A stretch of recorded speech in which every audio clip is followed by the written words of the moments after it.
Most of the confusion surrounding agentic AI isn't technical, it's semantic. People use the same words to mean different things: agent, reasoning, memory, autonomy. Without a minimally common vocabulary, everything becomes a slogan becomes a promise becomes frustration. So here I will go through the essential concepts, not to exhaust any of them, but so that we are talking about the same thing. Let's start with the most important point. An agentic system perceives the environment, reasons and plans, acting by calling tools, observes the outcome, and learns from it. The central point here is this: the agent is not the model. The agent is the system. It is composed of a model, memory, tools, policies, evaluation, and monitoring mechanisms. If you can swap out the model and the system continues to function, you have an agent.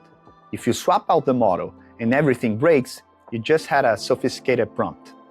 The second important concept are the so-called reasoning models. The idea here is simple, but with enormous impact. These models explicitly trade more time and more computation for an improved ability to solve multi-step problems.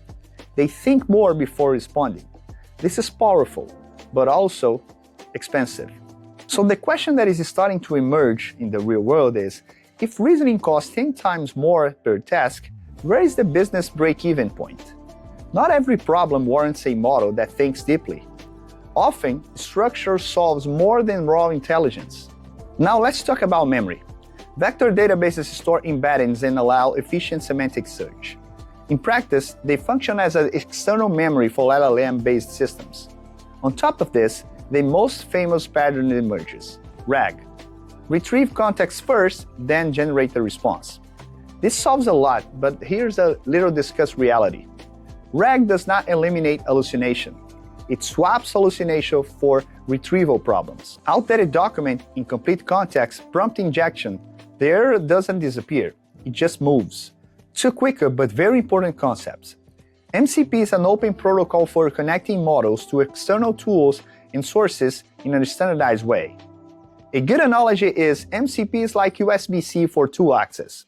One standard, many integrations. The benefit is obvious. The tension, too. Standardization expands the attack surface.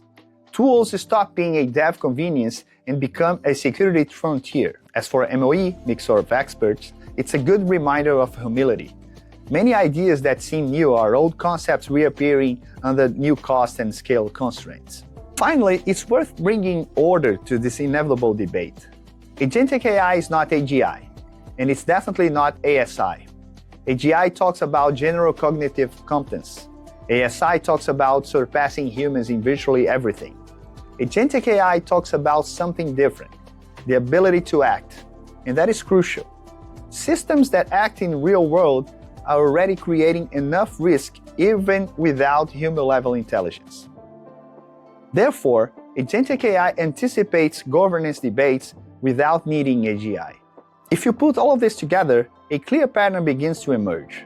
Models decide, systems execute, and someone needs to be accountable for it.